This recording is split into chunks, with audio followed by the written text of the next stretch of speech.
Hello viewers, আসসালামু আলাইকুম। আবারও চলে আসলাম নতুন রেসিপি নিয়ে। সবাই কেমন আছেন? আলহামদুলিল্লাহ, আমিও ভালো আছি। তো আজকে দেখাবো পাউরুটির ভীষণ একটা মজাদার রেসিপি। খেতে ভীষণ মজাদার আর তৈরি করা একদমই সহজ। তো আমরা পরবর্তী স্টেপে চলে যাই। শুরুতেই আমি কিছু আলু স্লাইস করে কেটে দিয়েছি। আপনারা আপনাদের পছন্দ মতো কাটিং করে দিবেন। তো আমি কিছুটা পানি দিলাম, দিয়ে ঢাকনা দিয়ে ঢেকে আবার কিছুটা লবণ দিয়ে দিব। তো আমি কিছুটা লবণ দিয়ে দিলাম, দিয়ে আমি ঢাকনাতে ঢেকে যতক্ষণ পর্যন্ত এটা সিদ্ধ না হয় ততক্ষণ পর্যন্ত নাড়াচাড়া করব। দেখুন আমার আলুটা সিদ্ধ হয়ে গিয়েছে। আমি এই পর্যায়ে নামিয়ে নিব। আমি এই পর্যায়ে আলুগুলোকে নামিয়ে নিয়েছি, নিয়ে আমার হাতের সাহায্যে এমনভাবে ম্যাশ করতেছি যেন কোনো দলা না থাকে। আপনারাও এভাবে ম্যাশ করার চেষ্টা করবেন যেন কোনো দলা না থাকে। আমি একটা করে আলু ম্যাশ করতেছি একদম ফিনিশ করে, যেন কোনো দলা না থাকে।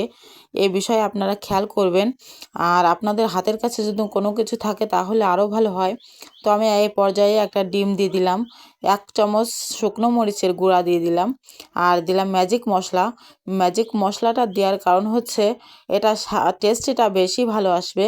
আর কিছু দিলাম টেস্টি লবণ, দিয়ে আমি এটাকে হাতের সাহায্যে সুন্দর করে মেখে নিব। যত সুন্দর করে মাখাবেন ততই আলুর পুরটা খেতে খুবই মজাদার হবে। তো আমি সুন্দর করে মাখাচ্ছি। আমি আপনাদের সুবিধার্থে একটু তাড়াতাড়ি করে দিয়েছি। তো যাই হোক, আমার আলুর পুরটা রেডি হয়ে গিয়েছে। তো আমি পরবর্তী স্টেপে চলে আসলাম। তো আমি প্রথমেই কিছুটা বেসন নিয়ে নিব। তো আমি বেসনটা নিয়ে নিয়েছি। এবার আমি কিছুটা লবণ অ্যাড করে দিলাম, কিছুটা দিলাম হলুদের গুঁড়া, 1 চামচ দিয়ে দিলাম লাল মরিচের গুঁড়া, আর কিছুটা লবণ দিয়ে দিলাম। এবার আমি অল্প অল্প পানি দিয়ে একটা বেটার তৈরি করে নিব। তো নাও ঘন হবে নাও পাতলা হবে, একদম মিডিয়াম একটা বেটার তৈরি হবে। আসলে এই রেসিপিটা এতটা মজাদার হয়, খুবই সুন্দর লাগে খেতে। আপনারা ট্রাই করে দেখবেন। আর আমার ভিডিওটা যদি ভালো লেগে থাকে অবশ্যই লাইক কমেন্ট শেয়ার করবেন। তো আমি কিছুটা টেস্টি লবণ দিয়ে দিলাম যাতে এর টেস্টটা বেশি ভালো হয়। তো আপনারাও এরকমভাবে দেওয়ার চেষ্টা করবেন। এরপর আমি কিছু পাউরুটি নিয়ে নিলাম। পাউরুটিগুলোকে আমি 2টা ভাগে ভাগ করে নিচ্ছি। আপনারাও আমার মতো করে ট্রাই করবেন। আপনারাও চেষ্টা করবেন 2টা ভাগে ভাগ করে নেওয়ার জন্য। আমার পাউরুটিগুলো কাটিং করা হয়ে গিয়েছে। যাই হোক, আমি পরবর্তী স্টেপে চলে যাচ্ছি। আমি আগে থেকে যে আলুর পুরটা রেডি করে রেখেছিলাম সেটা এবার পাউরুটিতে লাগিয়ে নিচ্ছি। তো আপনারা আমার আমার মতো করে এভাবে লাগিয়ে নেবেন এবং পাউরুটিগুলোকে দেখতে খুবই সুন্দর লাগবে। এভাবে করে সাজিয়ে নেবেন সবগুলো পাউরুটি। আমি দেখুন সবগুলো পাউরুটিকে সাজিয়ে নিলাম। তো আমার পাউরুটিগুলো সাজিয়ে নেওয়া হয়ে গিয়েছে।